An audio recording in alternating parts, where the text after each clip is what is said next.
Tiga. Assalamualaikum Pak Aris. Waalaikumsalam warahmatullahi wabarakatuh. Bagaimana kabarnya hari ini? Sehat, Sehat? Sehat. Alhamdulillah. Luar biasa Pak ya. luar biasa. Semangat Pak ya. Semangat. Ini Pak, saya sebagai calon guru penggerak, kami sudah sampai di modul 3.1. Ada tugas mewawancarai kepala sekolah 2 sampai 3 kepala sekolah, terutama kepala sekolah di tempat kami bertugas. Di sini selaku Pak Aris sebagai pimpinan saya. Iya. Apakah Pak Aris berkenan untuk memberikan waktu kira-kira 5 menit sampai 10 menit ke depannya? Berkenan. Baik. Ini ada beberapa pertanyaan yang ingin kami wawancarai untuk Bapak. Yang pertama, selama ini bagaimana Bapak dapat mengidentifikasi kasus-kasus yang merupakan dilema etika atau bujukan moral? Contohnya, misalnya di sekolah ini ada masalah anak terlambat, ya kan? Anak yang jarang masuk. Apakah itu termasuk dilema etika atau bujukan moral? Nanti bisa Bapak jelaskan. Mungkin itu pertanyaan pertama. Selama ini bagaimana Bapak dapat mengidentifikasi kasus-kasus yang merupakan dilema etika atau bujukan moral? Jadi saya langsung jawab. Ya. Nah, langsung. Jadi saya sebagai kepala sekolah di sini, ya, pimpin kepala sekolah SDN 13 Tono. Jadi gini Pak, kalau untuk dilema etika, solusinya bagi kami kepala sekolah. Ya. Namanya anak-anak di sekolah SDN 13 Tono ini bermacam-macam ragam, model sikap dan prinsip dan juga kesehariannya. Jadi kalau untuk kami kepala sekolah, jadi itu ada 2 Pak. Yang pertama kami minta nanti musyawarah. Yang pertama musyawarah bersama wali kelas, seluruh wali kelas yang ada di sekolah. Bagaimana solusinya tentang anak-anak yang terlambat, anak-anak yang sering tidak masuk, yang sering alpa. Itu tentang etika ini harus kita selesaikan bersama-sama. Karena kenapa? Karena ini untuk juga kemajuan sekolah. Kalau umpamanya anak-anak ini sering terlambat, anak-anak ini sering tidak masuk sekolah, tidak mau belajar, itu nanti ya tergantung dan juga hasilnya juga kepada anaknya itu. Jadi kalau intinya kami sebagai kepala sekolah musyawarah dengan wali kelas yang pertama, yang kedua kami musyawarah di seluruh sekolah, instansi atau elemen yang terkait. Itu Pak. Kita ada 2 Pak ya. Iya. Pertama musyawarah dengan wali kelas, kemudian ada musyawarah dengan seluruh instansi yang terkait. Baik Pak, ini pertanyaan yang kedua Pak ya. Iya. Selama ini bagaimana Bapak menjalankan pengambilan keputusan di sekolah Bapak, terutama untuk kasus-kasus di mana ada 2 kepentingan yang sama-sama benar atau sama-sama mengandung nilai kebajikan. Misalnya di sini Bapak ingin memutuskan suatu kasus-kasus yang ada di sekolah Bapak. Nah, ini pertanyaannya Pak ya. Selama ini bagaimana Bapak menjalankan pengambilan keputusan di sekolah Bapak, terutama untuk kasus-kasus di mana ada 2 kepentingan. Kepentingan pertama itu sama-sama benar atau sama-sama mengandung nilai kebajikan. Ya kalau kami gini Pak, kalau untuk pertanyaan kedua kan, Iya. Yang pertama solusinya itu tadi Pak. Pertama namanya kepentingannya ataupun sama-sama benar tadi ya Pak. Ya mana yang kita anggap benar itu tetap kita anggap benar, tetapi dengan syarat kita tetap musyawarah, kita panggil. Iya. Memang kepentingnya benar. Nah, ini ada yang paling benar, ini lebih benar. Jadi kita harus kita ambil yang lebih benar. Iya. Jadi dengan syarat kita itu tadi kita musyawarah dengan umpamanya anaknya anak kelas 5, itu kita musyawarah dengan wali kelasnya. Setelah itu nanti juga kita musyawarah dengan seluruh guru-guru yang ada di SDN 13 Tono itu supaya permasalahan baik itu yang benar maupun lebih benar itu selesai. Tidak ada yang disalahkan, tidak ada yang terlalu benar. Jadi itu Pak intinya Pak. Jadi solusinya tetap musyawarah ya Pak. Tetap musyawarah. Jalan keluarnya tetap musyawarah. Yang benar tetap yang benar ya Pak ya. Yang salah tetap salah. Jadi tidak ada yang dilebih-lebihkan Pak. Tidak ada yang dilebih-lebihkan. Oke. Baik Pak, ini pertanyaan selanjutnya Pak ya. Iya. Pertanyaan yang ketiga yang akan kami ajukan kepada Bapak. Yang ketiga ini pertanyaannya, langkah-langkah atau prosedur seperti apa yang biasa Bapak lakukan selama ini? Langkah-langkahnya. Maksudnya Pak, apa gimana itu Pak? Nah, misalnya Bapak langkah-langkah yang Bapak lakukan kan dalam mengambil keputusan, Bapak buat rencana untuk melaksanakan keputusan, langkah-langkahnya misalnya diidentifikasi dulu nilai-nilai masalah yang tadi Bapak maksud tadi itu. Kemudian itu bertentang atau tidak. Kemudian di pertimbangan dampak keputusannya untuk semua orang. Ini dampaknya ini bagaimana nanti untuk semua orang atau sebagian orang. Kemudian nanti bagaimana nanti misalnya ini langkah-langkah melakukan diskusi dengan wali kelas atau dengan sekolah kan? Jadi intinya ini masalah tentang murid. Iya. Ya. Baik Pak, kalau tentang langkah-langkah atau prosedur, pertama kami minta kejelasan dulu dari wali murid.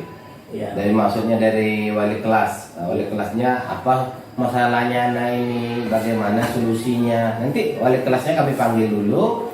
Setelah itu nanti baru kami bicarakan dengan anaknya, kami panggil anaknya. Kalaupun tidak selesai nanti kita musyawarahkan sama-sama dengan seluruh guru-guru yang ada. Apabila tidak selesai juga nanti kita panggil komite dan juga orang tua wali muridnya supaya masalah-masalah seperti ini tidak berlarut-larut dan akhirnya terselesaikan. Oke. Jadi Itu prosedurnya Pak. langkah-langkah dan prosedur itu yang Iya. Bapak lakukan nih Pak ya. Ya. Kemudian nih Pak untuk pertanyaan yang selanjutnya yang nomor 4 dalam teks wawancara kami. Hal-hal apa saja yang selama ini Bapak anggap efektif dalam pengambilan keputusan?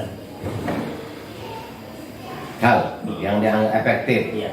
Nah, kalau dalam hal yang efektif, yang paling efektif lagi gitu ya Pak. Iya. Dalam mengambil keputusan itu yang pertama kami musyawarah Pak. Musyawarah Ya musyawarah itu intinya setiap kali kalau kami mengambil keputusan tidak bisa kami sendiri Pak memutuskan.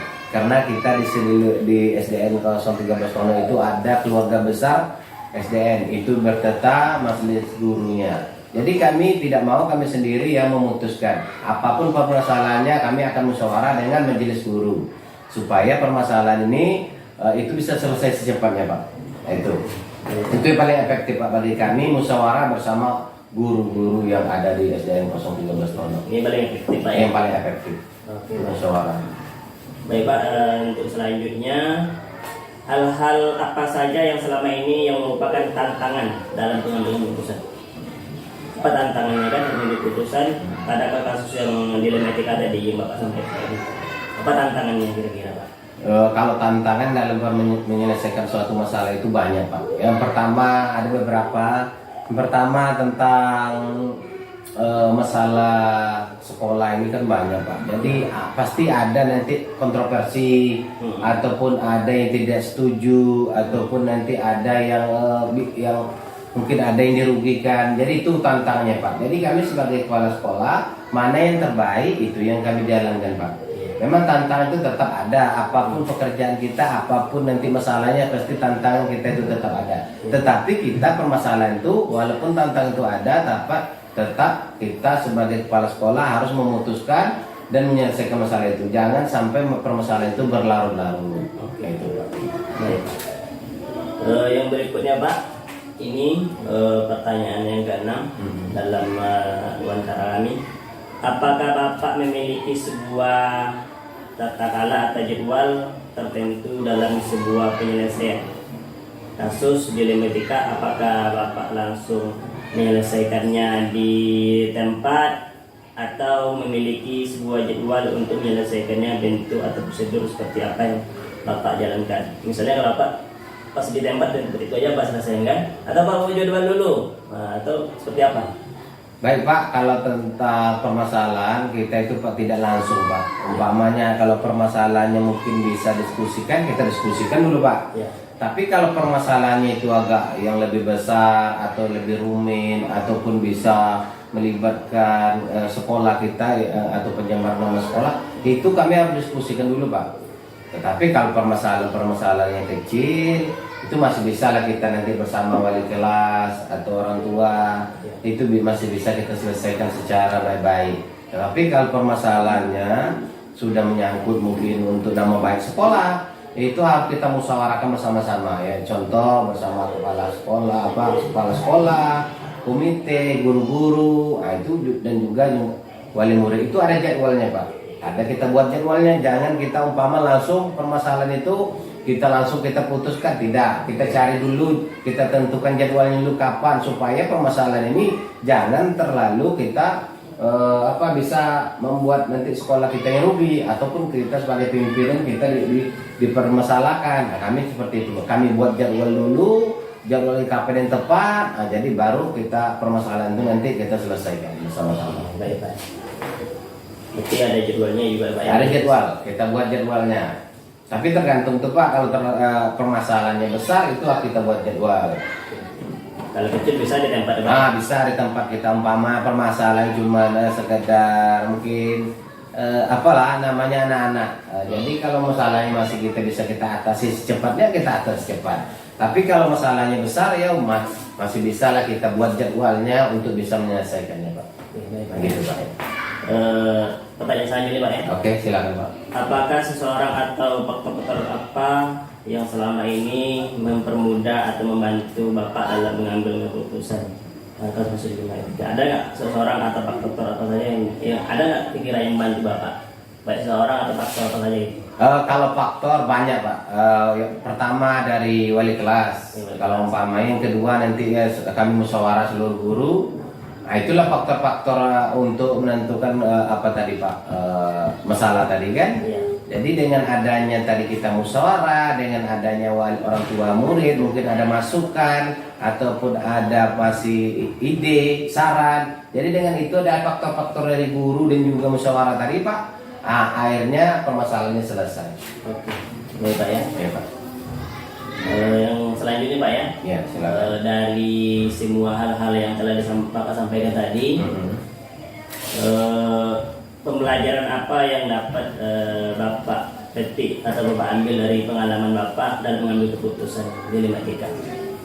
Ya baik Pak, kalau untuk pengalaman selama ini kita intinya Pak, saya sebagai kepala sekolah untuk kelangsungan sekolahnya lebih baik, kedepannya lebih bermutu. Jadi kami setiap keputusan etika moral tadi itu tetap kami mengadakan musyawarah. Dengan musyawarah itu akhirnya apapun permasalahannya tetap bisa terselesaikan. Itu Pak intinya Pak. Baik, terima kasih Pak ya. Oke, atas waktunya Pak ya. Sama-sama Pak. Beberapa catatan yang telah mengambil, mudah-mudahan dengan pelajaran yang bisa Bapak ambil dari pengalaman Bapak dalam yang salah, ini bisa diterapkan untuk berikutnya Pak ya. Insya Allah. Kami pun bisa belajar dari Bapak. Insya Allah. Terima kasih Pak atas waktunya. Oke, sama-sama Pak. Kami mengucapkan terima kasih banyak atas waktunya. Saya ingin izin pamit dulu Pak. Oke, silakan Pak. Assalamualaikum. Waalaikumsalam warahmatullahi wabarakatuh.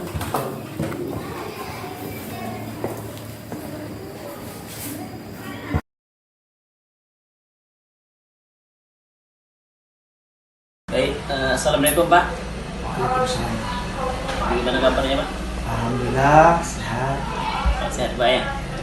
Ini Pak, kami dari CGP calon guru penggerak, alhamdulillah sekarang sudah berada di modul 3-1 ya. Kemudian di sini kami ada tugas demonstrasi, mewawancarai kepala sekolah 2-3 kepala sekolah. Terutama di kepala sekolah di tempat kami bertugas kan, tempat asal kami, kemudian ada di lingkungan sekolah kami. Maka dalam saat ini kami minta izin sama Bapak, apakah Bapak berkenan untuk minta waktunya kira-kira 5 menit atau lebih lah, atau 10 menit lebih kan. Bicara tentang pengambilan keputusan atau nilai-nilai kebajikan di sekolah. wah luar biasa itu. Ya. Oke, saya senang sekali ya diberikan kesempatan untuk berbicara sesuai dengan apa yang selama ini sudah kita lakukan di sekolah. Ya. Untuk sebelumnya Pak, kita perkenalan dulu Pak ya. Ya.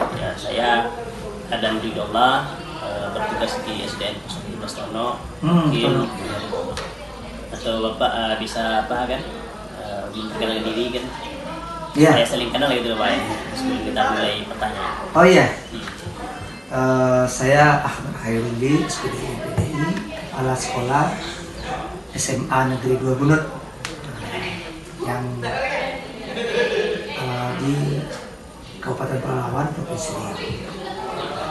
Jadi kira-kira udah berapa tahun Bapak sudah menjabat atau sering pimpin di sekolah ini Pak? Alhamdulillah semenjak 2020 sampai hari ini. Mungkin dari Bapak jadi pimpinan dari tahun 2000 nih Pak?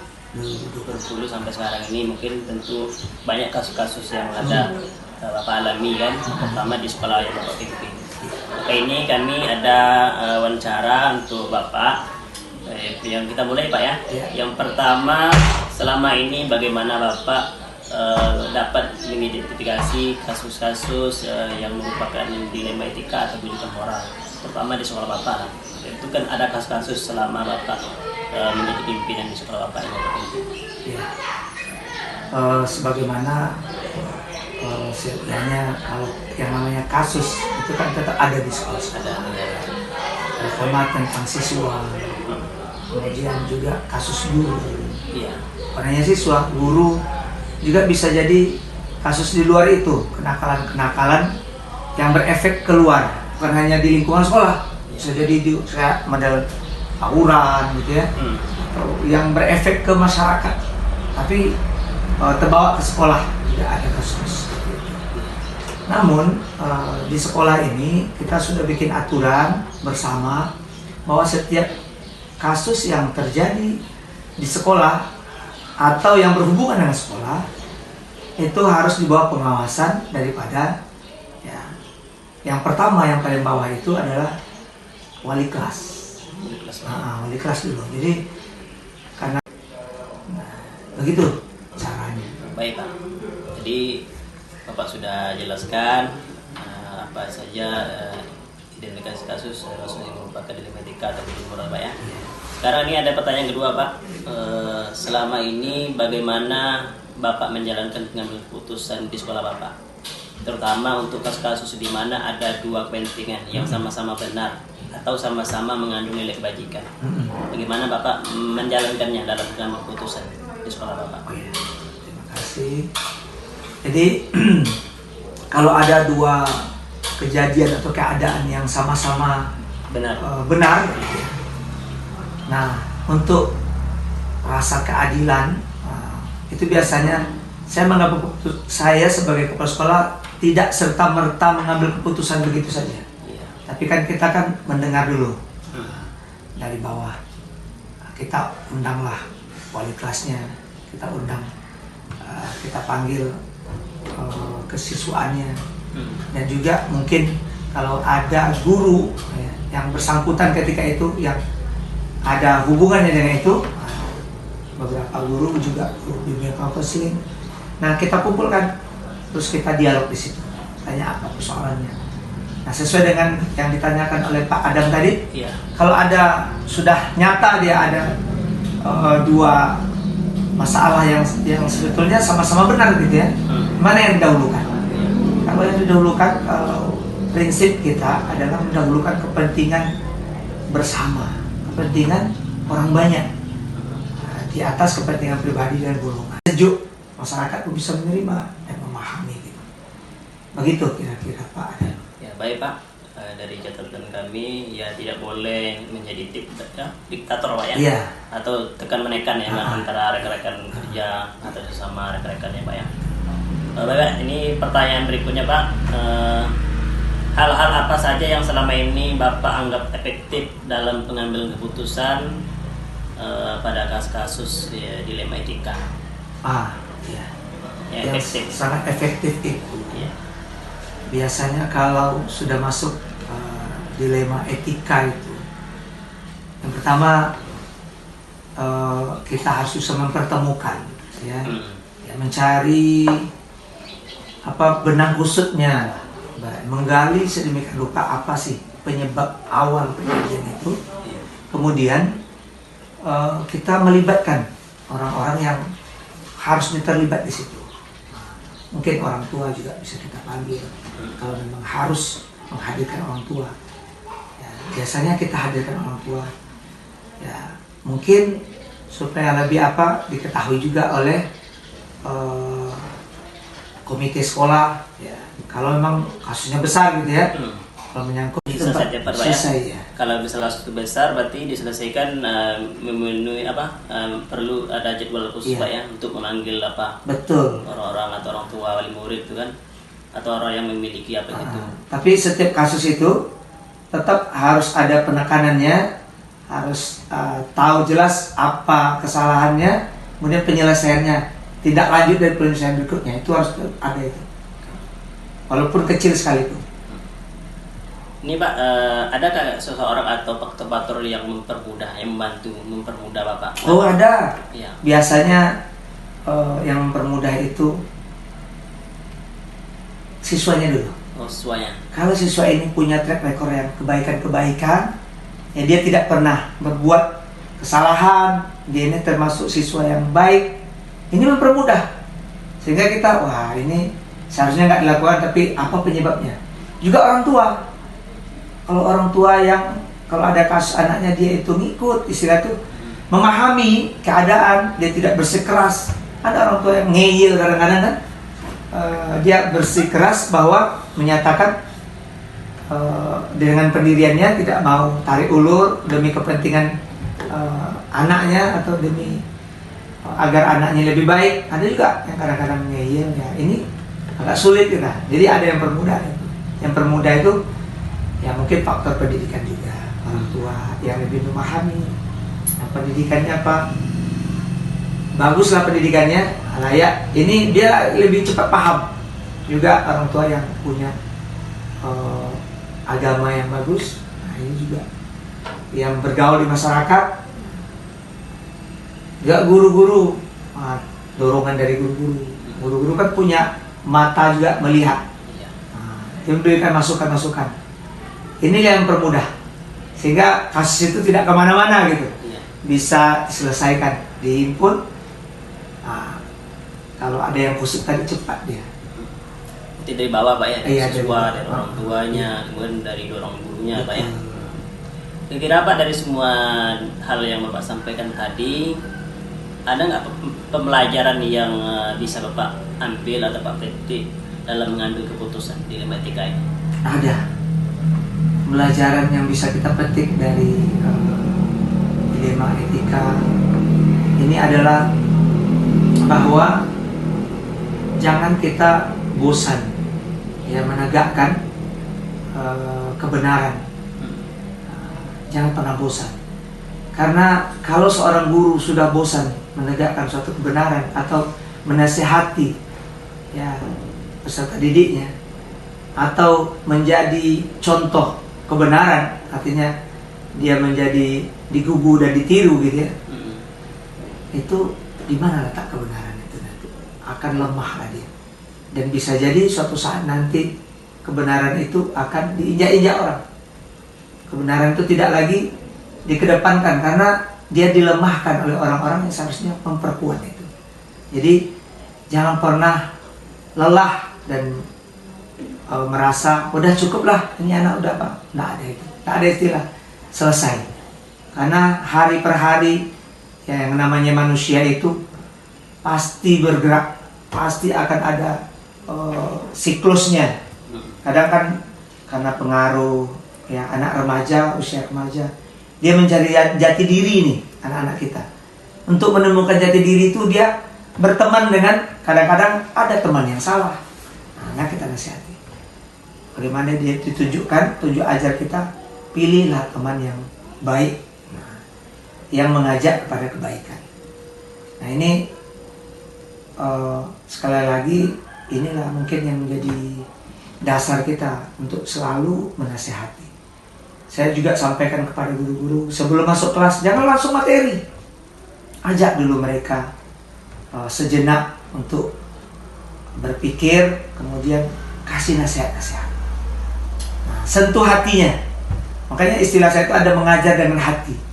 Jangan mengajar tuh hanya dengan buku, dengan ilmu yang kita miliki, tapi dengan hati. Karena apa yang disampaikan dari hati, maka akan masuk ke dalam hati. Jadi dari hati ke hati, Pak. Iya, betul. Baik Pak, ini dalam catatan kami kan, apa yang telah Bapak sampaikan ini menjadi catatan atau pengetahuan kami bagaimana nanti kami menerapkan nilai-nilai kebajikan dalam mengambil keputusan nanti, atau di suatu saat kami sebagai pemimpin atau sebagai kepala sekolah kan. Ya. Ini sangat berarti bagi kami dan sangat penting bagi kami dan sangat pelajaran yang paling penting bagi kami ini dari yang apa yang Pak sampaikan. Mungkin Mbak cukup sekian ya Pak ya. Terima kasih atas waktunya. Kami mohon maaf telah mengganggu Bapak waktu Bapak. Mungkin waktu Pak istirahat terganggu kan. Sekali lagi kami mohon maaf Pak ya. Oke. Terima kasih Pak ya. Ya, memang kewajiban kita untuk saling komunikasi, apa yang bisa kita berikan. Kami juga berucapkan terima kasih kepada Pak Adam Ya. Ridullah SPD dari SD mana Pak? SDN 013 tahun. Luar biasa. Mudah-mudahan apa yang selanjutnya program yang sekarang Bapak laksanakan jalani sukses hendaknya ke depannya. Amin ya Rabbal. Kami doakan Pak, mudah-mudahan Bapak bisa jadi pemimpin nanti ke Amin. depannya, Amin. dan juga bisa menjadi kepala sekolah nanti Amin. ke depannya. Amin ya Rabbal alamin. Ya Pak, sekali lagi terima kasih Pak ya. Iya. Oke, Assalamualaikum warahmatullahi wabarakatuh. Waalaikumsalam.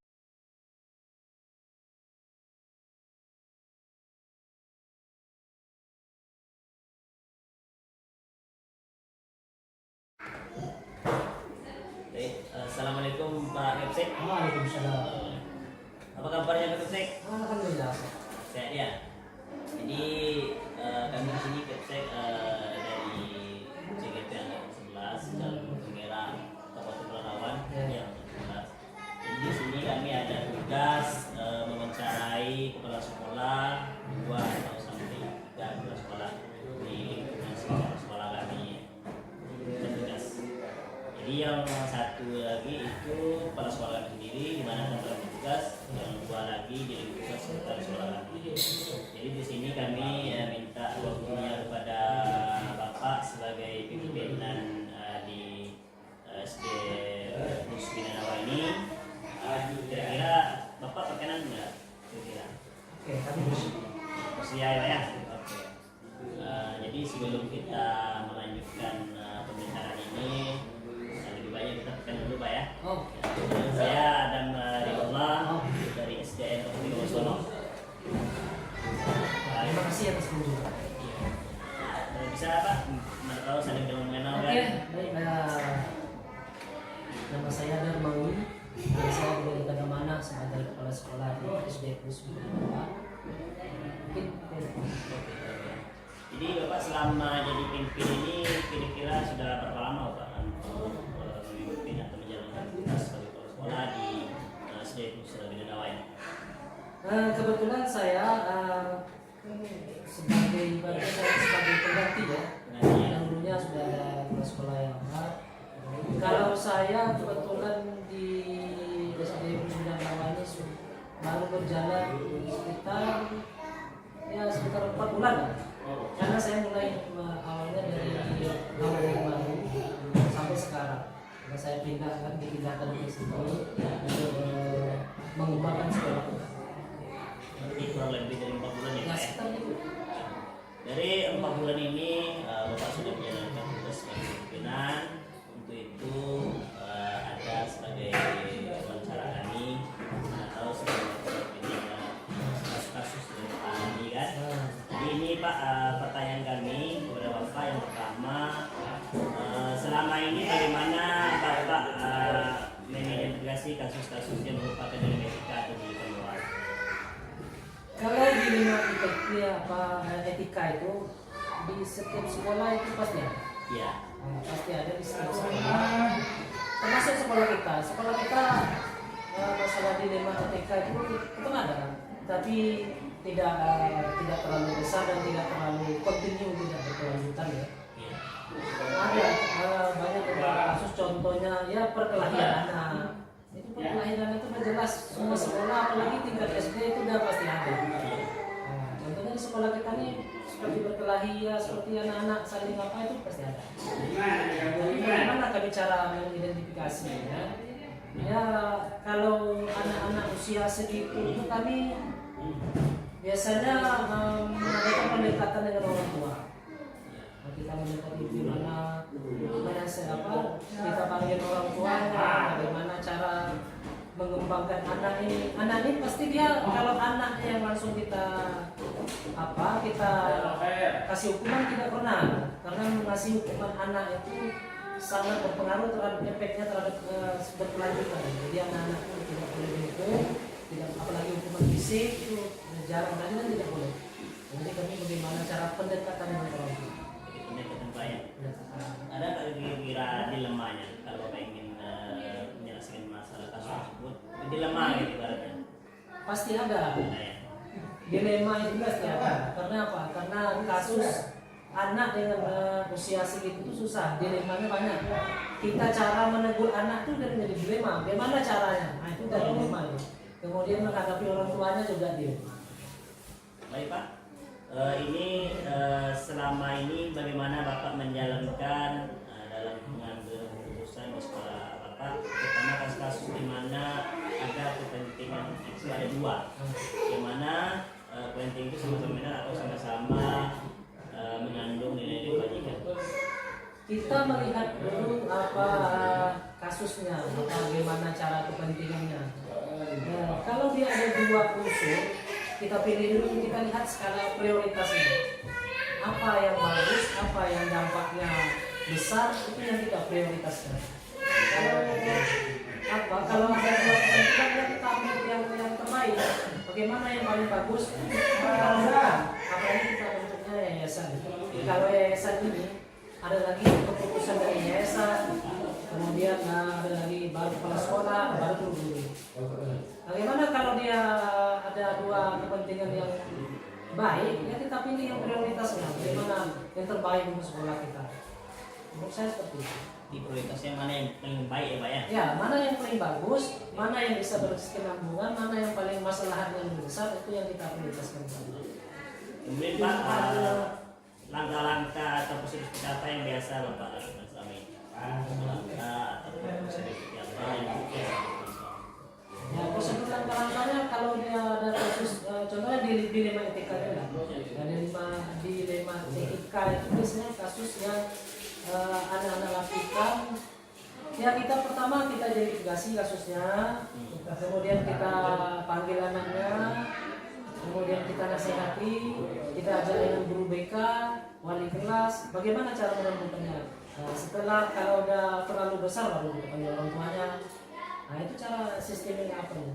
Gimana sistemnya kita panggil, kemudian baru kita nasihati. Kalau masalah hukuman itu tidak ada. Kalau hukuman fisik itu sangat berpengaruh ya, karena itu tidak boleh.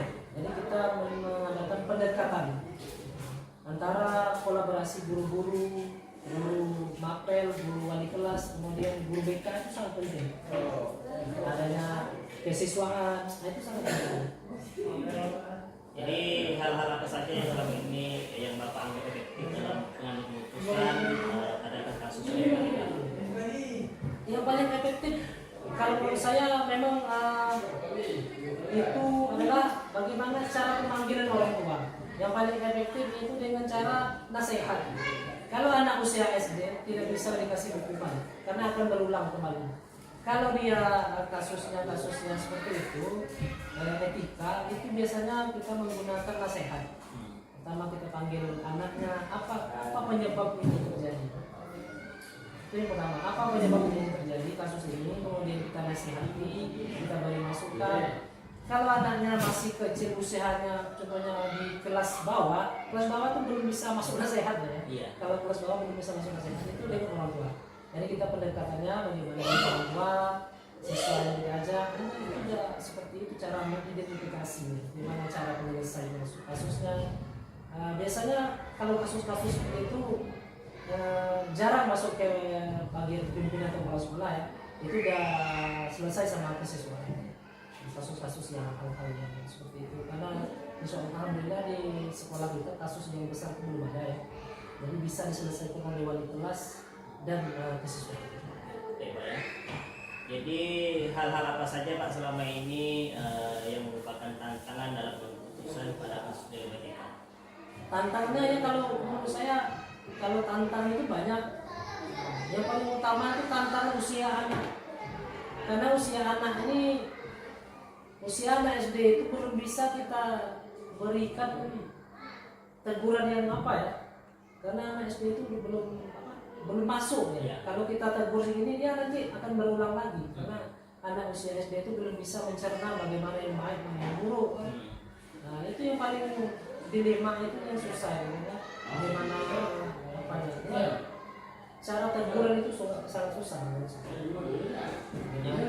Jadi Bapak selama ini apakah Bapak memiliki sebuah jadwal atau katakanlah dalam menyelesaikan kasus yang berbeda? Bapak langsung menyelesaikan di tempat atau Bapak punya jadwal khusus dalam menyelesaikan kasus dilematika ini?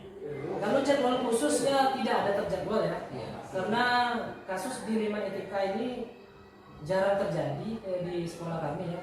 Walaupun ada itu ya kan kita langsung selesaikan misalnya itu. Apa penyebabnya kita identifikasi, kemudian kita cari masalahnya, apa penyebabnya, kemudian solusinya kita cari. Bagaimana ini? Ya alhamdulillah hari itu juga selesai. Karena kita kalau penjadwalan khusus itu tidak ada ya. Kita biasanya ada kasus hari itu ya kita selesai. Berarti kalau selesai ke tempat itu ya. Jadi Bapak, adakah seseorang atau faktor-faktor yang mendorong selama ini mempermudah atau membantu Bapak dalam keputusan dilematika ini? Kalau membantu jelas ya. Jelas ya. Pertama kita biasanya pimpinan tetap ada ya. Di atas saya pimpinan kepala sekolah masih ada pimpinan lagi. Nah, jadi kalau kita yang membantu itu biasanya dari bawah. Pertama kalau etika ini kita cari dulu kasusnya sama wali kelas apa penyebabnya. Nah, pertama yang membantu ya wali kelas. Ada wali kelas baru kesiswaan, kemudian baru kepala sekolah. Pasti ada yang membantu. Karena nggak mungkin kasus itu diselesaikan oleh sendiri. Karena guru saling kolaborasi itulah yang membuat kasus itu mudah dicerna, mudah diselesaikan. Oke Pak, dari sekian banyak yang Bapak sampaikan tadi atas kasus dilematika, jadi semua hal itu ada tak pembelajaran yang Bapak ambil atau Bapak petik dari yang Bapak sampaikan tadi dalam mengambil keputusan dilematika? Jelas ada. Pelajaran yang itu sangat banyak ya. Sangat banyak kita ambil pelajaran kalau dia kasus-kasus seperti ini. Ya pertama kasusnya yang kita ambil pelajaran itu ya adanya saling kolaborasi, itu ibaratnya adalah suatu yang sangat bisa dilakukan. Kolaborasi antara guru-guru, antara kesiswaan, guru BK, kepala sekolah itu yang pertama. Kemudian adanya kerjasama dengan orang tua. Komite itu sangat penting. Apalagi kalau kasusnya terlalu besar itu kita pasti akan melibatkan orang tua. Nah, itu yang kita pelajari hikmah dari itu yang kita bisa dengan orang tua, kita bisa saling karena yang paling penting itu adalah kerjasama, itu yang paling saya ambil yaitu kerjasama, kolaborasi. Oke, baik Pak ya. Jadi dari semua yang telah Bapak sampaikan sudah kami catat, sudah dalam catatan kami. Kami hendaknya nanti apa yang kami catat ini bisa kami tampilkan sebagai pemimpin suatu saat untuk menerapkan dalam keputusan yang terjadi di sekolah Bapak ya Pak ya. Sekali lagi Pak, kami mengucapkan terima kasih atas waktunya telah berikan kepada kami, lebih dari kurang kami mohon maaf Pak ya dalam mengambil keputusan Bapak. Oke, terima kasih Pak ya. Oke, assalamualaikum Pak. Waalaikumsalam.